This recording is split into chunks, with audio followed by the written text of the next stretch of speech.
Sa kasalukuyang AFP Modernization Program, malaki ang naging parte ng bansang Israel sa pagpapalakas ng ating hukbong sandatahan dahil marami na silang naisupply ng mga defense assets at karamihan sa ating mga bagong assets ay galing sa kanilang bansa. Kabilang na nga dito ay ang mga Spider Air Defense System na pinakaunang air defense system ng bansa na gumagamit ng mga surface-to-air missiles dahil umaasa lamang ang Pilipinas noon sa mga autocannon o hindi kaya ang mga lumang anti-aircraft weapon. Maliban pa dito, sila din ang nag-supply ng mga long-range na drones sa Pilipinas, katulad na lang ng mga Hermes 900 unmanned aerial vehicle, ang Atmos 2000 self-propelled howitzer ng Philippine Army na pinakauna nilang artillery na mayroong fully computerized system, at sila din ang nag-upgrade sa ating mga M113 armored personnel carrier mula sa Estados Unidos upang magkaroon ito ng mas malakas na firepower.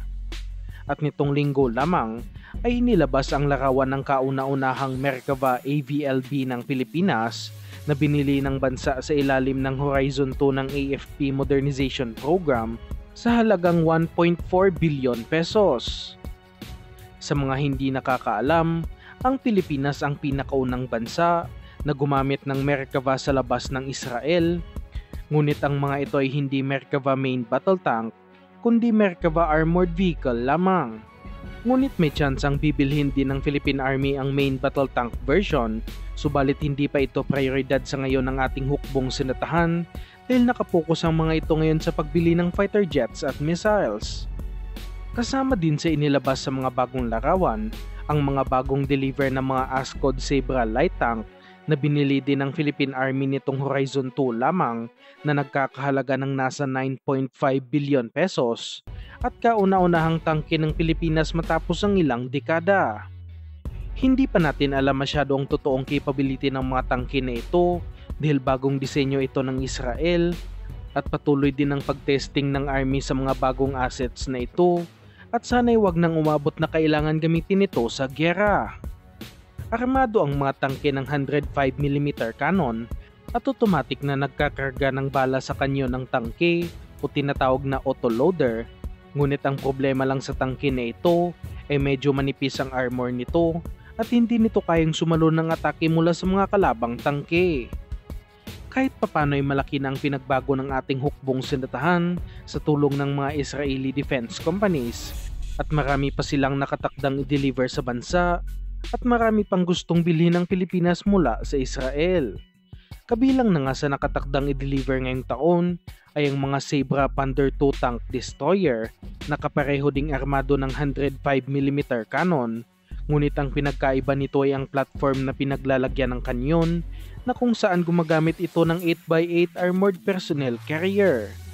Sa aking opinyon lamang, mas gugustuhin ko na lang paramihin ang mga ito dahil mas angkop ang mga Zebra Thunder 2 sa ating terrain at kahit na ang bansang Japan ay pinaparami ang kanilang mga Type 16 maneuver combat vehicle at nire-retiro na ang kanilang mga main battle tank dahil mas madaling i-deploy ang mga Type 16 sa iba't ibang isla ng Japan. Ang isa pang i-deliver din ng Israel ngayong taon ay ang mga Guarani Armored Personnel Carrier na nabili ng Pilipinas sa halagang halos 2.3 billion pesos at nasa 28 piraso ang binili ng Army. Gawa talaga sa Brazil ang mga Guarani, ngunit ang Israel ang nagbenta nito sa Pilipinas at ang mga sistema nito at armas ay gawa ng Elbit Systems ng Israel.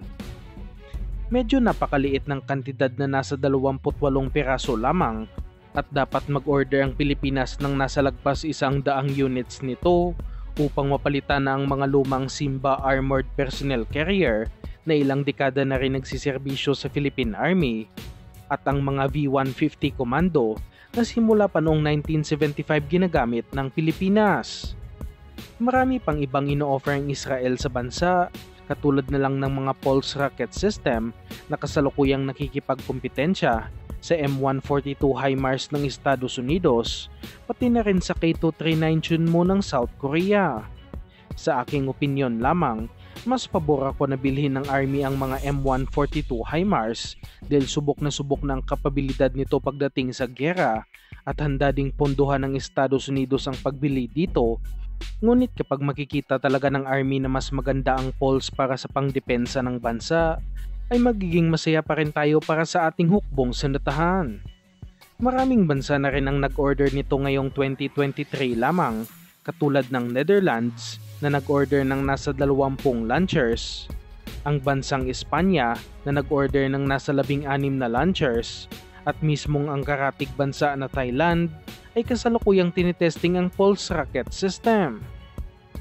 Ang iba pang pwedeng i-offer ng Israel sa ating bansa ay ang kanilang mga Barak 8 air defense system na magkasamang ginawa ng Israel at bansang India at sinasabing mas advanced kumpara sa ating kasalukuyang Spider air defense system.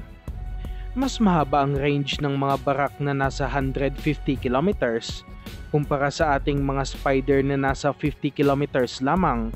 at naibalita na rin noon na napabagsak ng Barak surface-to-air missile ng Azerbaijan ang isang Iskander ballistic missile ng Armenia, na lalo pang nagpapatunay sa pagiging epektibo ng missile na ito. Kasalukuyan itong ginagamit ng 5 bansa at kasalukuyang pinagpipilian ng 6 na bansa sa kanilang proyekto, kabilang na ang bansang Poland, United Arab Emirates at ang katabing bansa na Vietnam. Magagamit ng bansa ang mga Barak air defense system sa pagprotekta ng ating mga BrahMos missile na parating na ngayong buwan ng Abril sa Pilipinas.